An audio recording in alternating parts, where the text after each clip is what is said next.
Все жители Якутска участвуют в выборах, голосуют за тех горожан, которым доверяют мандат депутата Якутской городской думы. Но многие жители Якутска не имеют ясного представления о сути полномочий народного избранника, и многие недооценивают возможности представительного органа.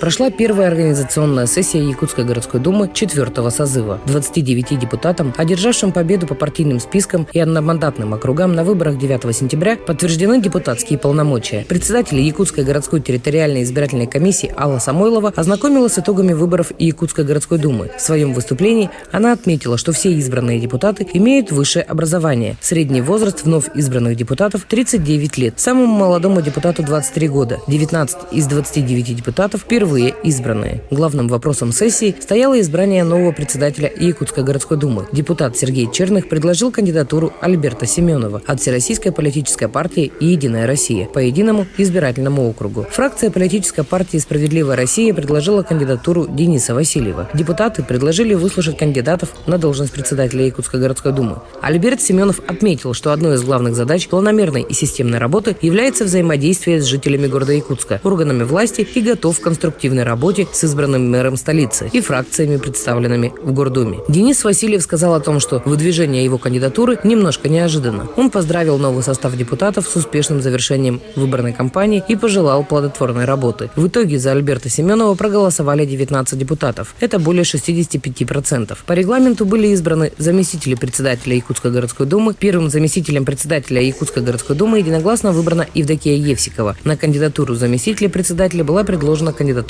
Анатолия Кырджигасова, депутата от регионального отделения политической партии «Гражданская платформа» по единому избирательному округу. Александр Яковлев от Якутского местного отделения КПРФ предложил свою кандидатуру. Итоги голосования показали, что 20 депутатов поддержали Анатолия Андреевича, 6 депутатов воздержались. Первая сессия Якутской городской думы на этом завершилась.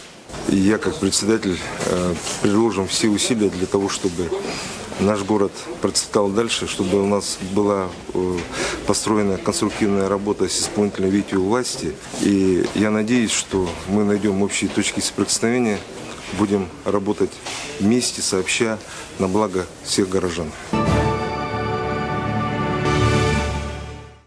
Городские депутаты наделены широкими полномочиями. Именно представительный орган устанавливает порядок жизни в муниципальном образовании путем разработки и принятия нормативных правовых актов. Другими словами, Якутская городская дума создает нормативно-правовую платформу, на которой исполнительная власть возводит то, что должно улучшить и облегчить жизнь населения. Это местный бюджет, устав города, правила благоустройства, правила землепользования и застройки, стратегии социально-экономического развития. Все вплоть до генерального плана города. За созыв депутаты принимают до 500 правовых актов. Каждый проект проходит обязательное обсуждение на постоянных комиссиях, на президиуме Якутской городской думы и лишь затем выносится на заседание сессии. Если коротко, деятельность Якутской городской думы основывается на принципах коллегиальности и обсуждения и решения вопросов местного значения городского округа, подотчетности и подконтрольности только населению города, гласности, законности, широкого привлечения граждан к управлению общественными делами, постоянного учета общественного мнения и личной инициативы депутатов.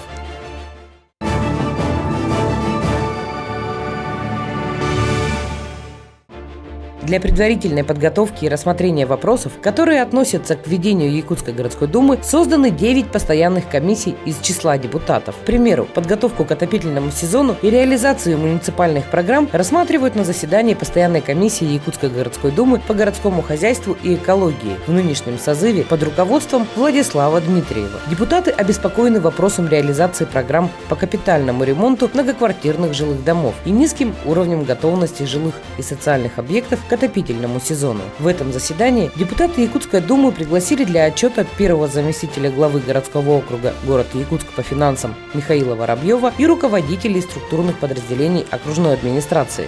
Первым вопросом депутаты рассмотрели ход подготовительных работ к отопительному сезону. Сейчас идет отставание по получению паспортов готовности многоквартирных домов, и на 7 августа к отопительному сезону готовы лишь 6% жилых домов Якутска. У социальных объектов имеется задолженность перед ресурсоснабжающими поставщиками, и пока все находится на стадии получения паспортов готовности.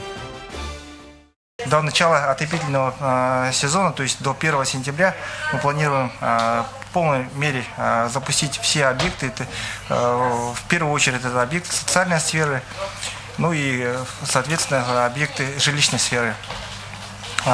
Кроме того, по линии фонда капитального ремонта окружной администрации ведется обширная работа, проводятся еженедельные совещания по ЖКХ, по штабу подготовки к отопительному сезону и по заключению договоров с жителями, это имеется по линии ВДГО, по газовому оборудованию, по техдиагностированию. Соответственно, всего на сегодняшний день отключено 90 жилых домов, но динамика подключения имеется. В этой связи также окружная администрация не остается в стороне. Еженедельно проводится и с управами совещания, и с жителями, и с Сахатранснефтегазом. Как я уже сказал ранее, к 1 сентября планируем запустить все наши объекты в полной мере. В частности, до 15 сентября, это уже конечный срок у нас по жилфонду наступает. К этому моменту мы обязаны просто это выполнить в полной мере. По вопросу капитального ремонта также была озвучена информация, что из запланированных 54 объектов по 9 домам идет расторжение договоров на проведение капремонта и перенос сроков на неопределенное время. Действительно, есть проценты, но некие основания все-таки мы отметили, депутаты, да, это по получениям паспортов готовности имеются, оказывается, очень большие долги.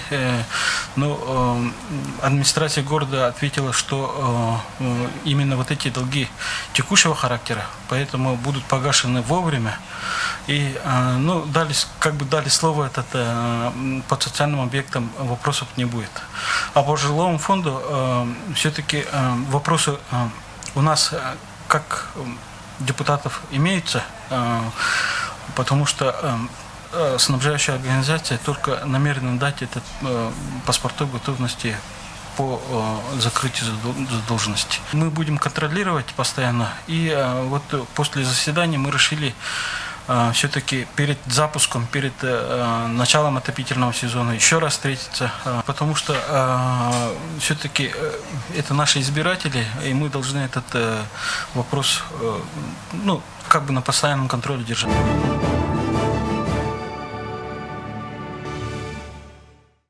На заседании Постоянной комиссии по бюджетной и экономической политике под руководством председателя Сергея Черных рассмотрели исполнение бюджета за первое полугодие 2019 года и о ходе подготовки бюджета на 2020-2022 года. Также депутаты рассмотрели один из важных вопросов на сегодняшний день – ход исполнения соглашения о государственно-частном партнерстве с «Газэнергомонтаж» по строительству и передаче в аренду 8 объектов социального значения. По первому вопросу отчиталась начальник департамента финансов окружной администрации Ольга Максимова. Утвержденный план доходов бюджета городского округа за первое полугодие 2019 года выполнен на 96,9%. Основным доходным источником в структуре собственных доходов местного бюджета является налог на доходы физических лиц – 55,7%. По налоговым доходам имеется отставание от кассового плана. Прибыль бюджета по налогам, взимаемым в связи с применением упрощенной системы налогообложения – 86%. Что удивительно при условии, что для предпринимателей действует упрощенная система налогообложения в размере 10% вместо прежних 15%. В итоге недополучили ввиду перехода на УСН в бюджет города около 297 миллионов рублей. Есть опасения, что до конца 2019 года город может не выполнить кассовый план. На сегодняшний день разрыв составляет 116 миллионов рублей. По расходной части ситуация также вызывает вопросы. За первое полугодие исполнение плана низкое у управления администрации микрорайона Марха, Тулагина-Кильдямского наследия, пригородного и промышленного округа. Освоение средств очень низкое. Глав указанных округов и микрорайонов, которые не могут выполнить кассовый план и освоить выделенные средства вовремя, депутаты призвали привлекать к дисциплинарной ответственности. В целом исполнение доходной части городского бюджета составляет 97,1%. По расходам исполнение составило у нас от кассового плана 89,3%. Депутаты отметили наше внимание на то, что, возможно, к концу года будет неисполнение по налоговым доходам. Ну, мы прекрасно знаем, что оно, возможно, не будет исполнено на сумму 300 миллионов рублей. Это связано с тем, что в текущем году народные депутаты Государственного собрания Илтумен приняли решение об установлении льготы по упрощенной системе налогообложения доходы минус расходы с 15 до 10%. Мы примерно оцениваем сумму выпадающих расходов в размере 310 миллионов рублей. Но при этом Министерство финансов Республики Саха-Якутия, они рассматривают вопрос о возмещении этих выпадающих доходов. Последним вопросом рассмотрели сотрудничество с газэнергомонтажом. Проект предусматривает проектирование, создание и техническое обслуживание объектов дошкольного, общего и дополнительного образования и культуры в городском округе город Якутск. Проект рассчитан на 10 лет и в общей сложности обеспечит 1310 мест в детских садах и 1620 мест в школах. К новому учебному году объекты будут открыты. На сегодняшний момент все вопросы урегулированы путем переговоров. И договоры аренды такие из 8 на сегодняшний момент 3 уже подписаны, и сегодня будут подписаны оставшиеся 5. Тем самым данные учреждения сейчас будут подавать документы в Рособорнадзор на лицензирование, и детские сады и школы 1 сентября откроют свои двери для наших молодых горожан. Свою вторую и, можно сказать, основную нормотворческую функцию городские депутаты реализуют через внесение законодательных инициатив. Сложность этого финансового года – это, наверное, все-таки, что очень достаточно весомые задачи стоят. Очень четко мы должны выполнить вопросы по нацпроектам, которые выполняются на территории города Якутска. Мы должны четко выполнить те обязательства по контрактам, которые есть государственно-частному партнерству. Это достаточно серьезные суммы для города. И мы должны очень четко отработать с республикой в части софинансирования тех или иных мероприятий.